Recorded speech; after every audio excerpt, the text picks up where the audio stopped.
আসসালামু আলাইকুম। আমি সাংবাদিক সৈয়দ এনামুল হক নিপু, ক্রাইম টিভি থেকে বলছি। আমি আজকে স্রেফ দুটো বিষয় নিয়ে আলাপ করব। একটি বিষয় হলো যে দেখেন, আমরা গত 21শে ডিসেম্বর আমাদের বাংলাদেশে পাকিস্তানি একটি জাহাজ এসেছে এবং মাল খালাস হয়েছে। তো আমরা সাধারণত মিডিয়ায় যে কাস্টমস করতে দেয়নি, কন্টেনার সরিয়ে ফেলেছে। কিন্তু গতকাল কিছু ছবি প্রকাশিত হয়েছে। সেই ছবিতে আমরা দেখতে পারলাম যে এখানে নৌবাহিনীর কর্মকর্তারা দুটি কন্টেনার কিন্তু আটকে দিয়েছিল, 1 ঘন্টা আটকে রেখেছে। পরবর্তীতে রহস্যজনক কারণে উপরের ফোনে সেই কন্টেনারগুলো ছেড়ে দেওয়া হয়। আর এই কন্টেনারের কিছু গোপন ছবি প্রকাশ হয় 21শে ডিসেম্বরে। সেই গোপন ছবি প্রকাশে আমরা দেখতে পেয়েছি যে এমবি ইউয়ান বিয়াংফা ঝং এই জাহাজটি থেকে যে পণ্যগুলি খালাস হয়েছে, সেই পণ্যের ভিতরে দুটি কন্টেনারে উচ্চমাত্রার বিস্ফোরক এবং ওই ছবিও প্রকাশিত হয়েছে। ওই ছবিও আমার হাতে চলে আসছে এবং ইতিমধ্যে সামাজিক মাধ্যমে হয়তো সবাই জেনে গেছে। তাহলে জিনিসটা কি হলো, যে আমরা যারা ধারণা করেছি যে অস্ত্র আসছে, তাহলে আরও কিছু অস্ত্র তো নিশ্চয়ই আসছে এই পর্যন্ত। এটা স্বাভাবিক কারণে আমরা বুঝতে পারি, যখন নাহিদ সাহেব বলে যে তারা সশস্ত্র সংগ্রামে 5ই আগস্ট যদি শেখ হাসিনার পতন না হতো, তাহলে সশস্ত্র সংগ্রামের জন্য তারা তৈরি ছিল। সশস্ত্র সংগ্রাম শব্দটা কিন্তু অন্যরকম। অর্থাৎ আপনার কাছে অস্ত্রশস্ত্র আছে, আপনি মানে গৃহযুদ্ধের জন্য প্রস্তুতি, অস্ত্র আছে, আপনি যুদ্ধ করবেন। সশস্ত্র সংগ্রামের হুমকিটা দেওয়া হয়েছে। ইতিমধ্যে আপনার আরও যে মাহফুজ সাহেব উপদেষ্টা, তারা কিন্তু বলেছে যে গৃহযুদ্ধের জন্য প্রস্তুতি থাকার জন্য তাদের সমন্বয়কদের বলেছে। তো এখন কি এই অস্ত্রশস্ত্র যে আসছে, এগুলো কি বাংলাদেশের অভ্যন্তরে ব্যবহার হবে, নাকি ভারতের সেভেন সিস্টারের জন্য ব্যবহার হবে? আমি এইটুকু জানতে চাচ্ছি। আর এর আগে যখন 10টা অস্ত্র ধরা পড়েছিল, সেই অস্ত্র থেকে কিন্তু আর্জাস গ্রেনেডগুলা শেখ হাসিনার মিটিংয়ে যে গ্রেনেড হামলা হয়েছিল, 24 জন শহীদ হয়েছিল, সেই জায়গায় কিন্তু সেই আর্জাস গ্রেনেডটি ব্যবহার করা হয়েছিল। সেই 10টা অস্ত্রের মধ্যে যেই গ্রেনেডগুলো আছে, সেই গ্রেনেডটি ওই জায়গা ছিল। তার মানে যদি বাইরের রাষ্ট্রের জন্য এনে থাকে, তাহলে বাংলাদেশে এগুলো ব্যবহার হবে। আর উচ্চ মাত্রার যে বিস্ফোরক, এখন সতর্ক হওয়ার ব্যাপার। আপনারা সতর্ক থাকবেন, কারণ বাড়ি ঘর, স্কুল, কলেজ, মার্কেট সব কিছুই কিন্তু নিরাপত্তাহীন। কারণ কখন বাস টাস, কখন কোথায় এইগুলো বিস্ফোরণ ঘটে। কারণ আমরা পাকিস্তানে যেরকম দেখছি সব সময়, যে পাকিস্তান যে সুশৃঙ্খল একটা রাষ্ট্র না, কিন্তু বিশ্বের মধ্যে সবচেয়ে উশৃঙ্খল তালেবানি রাষ্ট্র সেটা পাকিস্তান। এছাড়া আফগানিস্তান, আমরা দেখি গাড়িতে বোমা বিস্ফোরণ হয়, স্কুলে বোমা বিস্ফোরণ হয়, মসজিদে বোমা বিস্ফোরণ হচ্ছে, হ্যাঁ, তারপরে আপনার মার্কেটে বোমা বিস্ফোরণ হচ্ছে, অনেক লোক হতাহত হচ্ছে। এই ধরনের সিচুয়েশন এর আগে শক্ত হাতে শেখ হাসিনা ট্যাকেল করেছিলেন গত 15 বছর। ইভেন এর আগে হোলি অটিজম ছাড়া আর বাংলাদেশে বড় কোনো ঘটনা ঘটতে পারে নাই। কারণ জঙ্গিদের তৎপরতা হলেই আমাদের যে ডিফেন্সরা, আমাদের আইনশৃঙ্খলা বাহিনী শক্ত হাতে জিনিসটা ট্যাকেল করেছে। তো এখন আপনাদের সতর্ক থাকতে হবে। কারণ ইতিমধ্যে আপনারা দেখেছেন যে 5ই আগস্টের যে আন্দোলনে যে শহীদ হয়েছে, যে লোকগুলাকে তারা শহীদ দাবি করে, যারা মারা গেছেন, সেই মৃত্যুর ভিতরে বেশিরভাগ লোকেরই 7.62 রাইফেল, যা আমাদের আইনশৃঙ্খলা বাহিনী ব্যবহার করে না, যা পাকিস্তানি আইএসরা ব্যবহার করে। তাদের সেই 7.62 রাইফেলের গুলি, এবং এটা স্বরাষ্ট্র উপদেষ্টা যখন ছিল শওকত সাহেব, উনি বলে ফেলেছিলেন যে পুলিশের গুলিতে তেমন মারা যায়নি, বেশিরভাগ যাদের গায়ে 7.62 রাইফেলের গুলি, এটা তদন্ত করে বের করা উচিত। ঠিক এর পরপরই ওনাকে সরিয়ে দেওয়া হয়। তার মানে আপনাদের সতর্ক থাকতে হবে, এই জঙ্গি হামলা হতে পারে বাংলাদেশে যে কোনো সময়, এবং ভারতের জন্য এটা একটু মানে সতর্ক থাকা উচিত, বিশেষ করে 7 সিস্টারে। আর আমি জানি না যে এটা কেন আনা হয়েছে বাংলাদেশে, আমি জানি না। তবে আমার যা ধারণা, হয়তো ভারতের 7 সিস্টারের জন্য আনা হয়েছে, আর যেটা বাংলাদেশের অভ্যন্তরেও ব্যবহার হতে পারে ইতিমধ্যে। তো এই জিনিসগুলা আমাদের দেশে ঢুকছে এখন, মানে আমরা নিরাপত্তাহীন। 2 নম্বর, আমি যে একটা কথা বলবো, আমি সকালে যখন আমি দেখতে পাই যে শেখ হাসিনা এবং জয়ের বিরুদ্ধে $300 মিলিয়ন পাচারের একটি তদন্ত রিপোর্ট FBI প্রকাশ করেছে, তখন কিন্তু আমার মনের কোণে একটু খটকা লাগে, একটু কষ্ট পাই।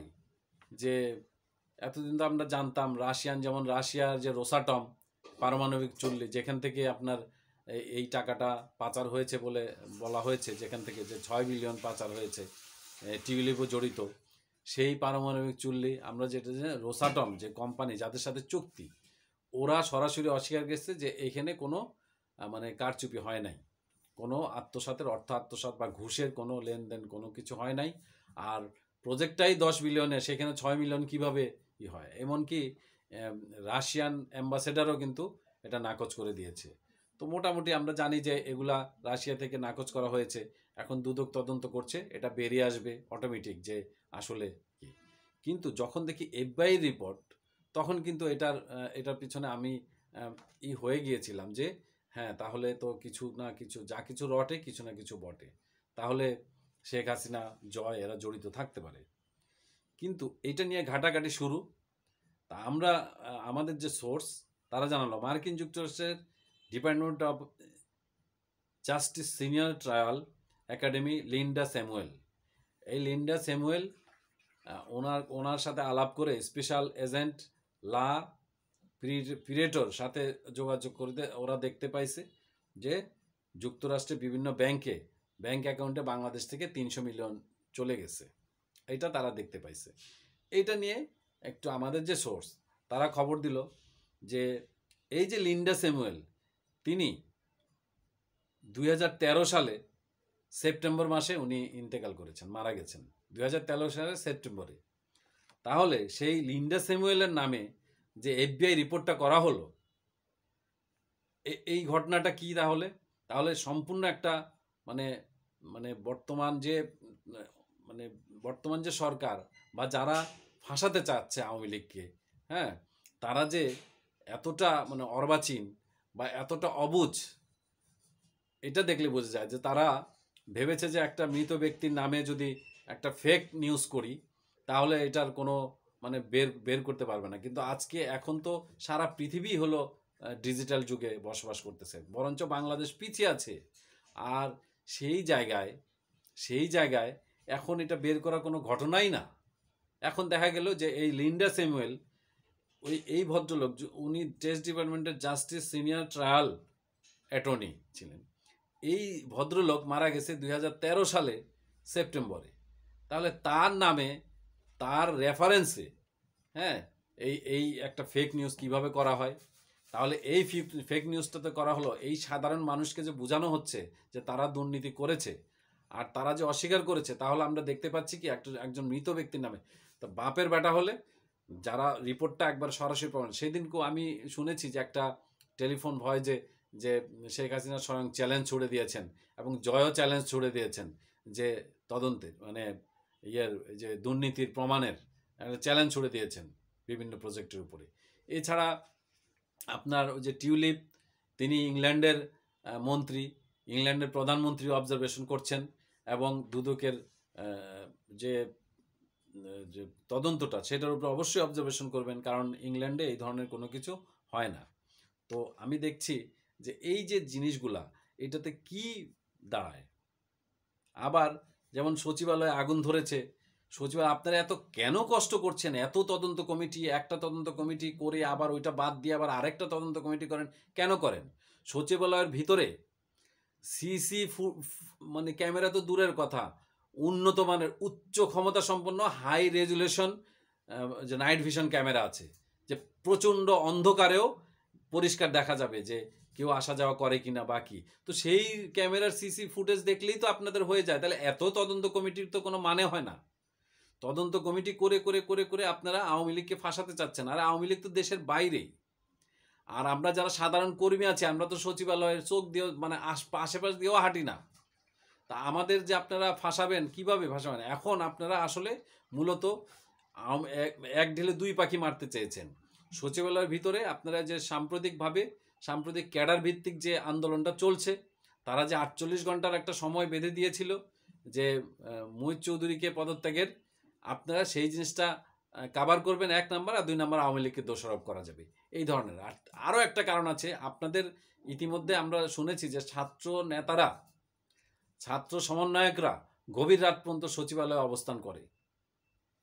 তাহলে এই সচিবালয়ে অবস্থান করে এবং কিছু কিছু তদবির তারা করছে, তাহলে এই অভিযোগগুলা ডেস্ট্রয় করার জন্য আপনারা এটা করেছেন কিনা এটা তদন্তে বের হয়ে আসুক। না হলে আপনারা ওই সিসিটিভি ফুটেজটা, যেহেতু আপনাদের হস্তগত হওয়ার কথা এতক্ষণে, এই সিসিটিভি ফুটেজটা আপনার জনগণের জন্য আপনি ছেড়ে দেন, সব পাবলিক দেখুক ফুটেজটা। কারণ আমরা ইতিমধ্যে দেখেছি যে সমন্বয়ক সেই হাসিব, যিনি পরিষ্কারভাবে একটি টেলিভিশনের টক শোতে স্বীকার গিয়েছে এবং তার মুখের কথা যে পুলিশ হত্যা না করলে, মেট্রো রেলে আগুন না দিলে বিপ্লবটা সাকসেস হতো না। সেই হাসিব সাহেব রাত 2টায় সচিবালয়ের সামনে ছিল এবং সচিবালয়ের প্রথম দিকের যে ফায়ারম্যান মারা যায় ওইখানেও সে প্রেজেন্ট ছিল। সে এত রাত্রে সে ওই সচিবালয়ের কাছে কি করে সে? তাই আমাদের সন্দেহ হচ্ছে যে এটার সাথে সমন্বয়করা জড়িত। বাকিটা তদন্তে রিপোর্টে জানা যাবে। তবে এটা সিসি ফুটেজটা যেন সাধারণ মানুষ দেখতে পায়, সেই সিসি ফুটেজটা আমরা দেখতে চাচ্ছি। এবং আরেকটা জিনিস মনে রাখবেন, আপনার যে নতুন করে সিসি ফুটেজ করে সেটা পাবলিককে দেখাবেন, সেটা হবে না। কারণ সচিবালয়ের সিসি ফুটেজ কিন্তু তারিখ উঠে, অতএব আপনারা সেইটা চালাই করলে আর হবে না। এই আমি আজকে আর বেশি কথা বলবো না, আমি জিনিসটা জানলাম এবং আপনি জনগণকে জানাতে আমি আসলাম যে আমাদের যেই শেখ হাসিনা, জয় এবং টিউলিপের বিরুদ্ধে যে দুর্নীতির জিনিসটা হয়েছে এবং এফবিআই যে রিপোর্টটা দিয়েছে সেই রিপোর্টটা যে ফেক। কারণ এফবিআই যেই লোকের কথা বলা হয়েছে, লিন্ডা স্যামুয়েল, তিনি 2013 সালের সেপ্টেম্বর মাসে মারা গেছে। ওনার সই জাল করে, ওনার সেই মৃত ব্যক্তির সই জাল করে একটা ফেক এই নিউজটা করা হয়েছে। তো এটা এই যে ফেক নিউজ, এই জন্য আমি সাধারণ মানুষকে জানালাম যে আসলে এটা সত্যি না, এটা হলো একটা ফেক নিউজ। আর পাশাপাশি আমরা যে চরম বিপর্যয়ের মধ্যে আছি সেইটার জন্য জনগণকে সতর্ক থাকতে হবে। যাদের মার্কেট আছে মার্কেটে সতর্ক থাকতে হবে, যারা মার্কেটে যাচ্ছেন তারা সতর্ক থাকতে হবে, স্কুল কলেজ সতর্ক থাকতে হবে, স্কুল কলেজে যারা যাচ্ছে তাদের সতর্ক থাকতে হবে, অফিস আদালতে যাদের যাচ্ছে তারা সতর্ক থাকতে হবে, এবং যানবাহনে যারা ঘোরাঘুরি করবেন তাদেরও সতর্ক থাকতে হবে। কারণ আমাদের উচ্চ ক্ষমতা সম্পন্ন বিস্ফোরক অলরেডি ঢুকে গেছে। ভালো থাকবেন, সুস্থ থাকবেন। আর যদি আমার কথাগুলো ভালো লাগে আমার চ্যানেলটি সাবস্ক্রাইব করবেন, লাইক করবেন, শেয়ার করবেন। আল্লাহ হাফেজ। জয় বাংলা, জয় বঙ্গবন্ধু।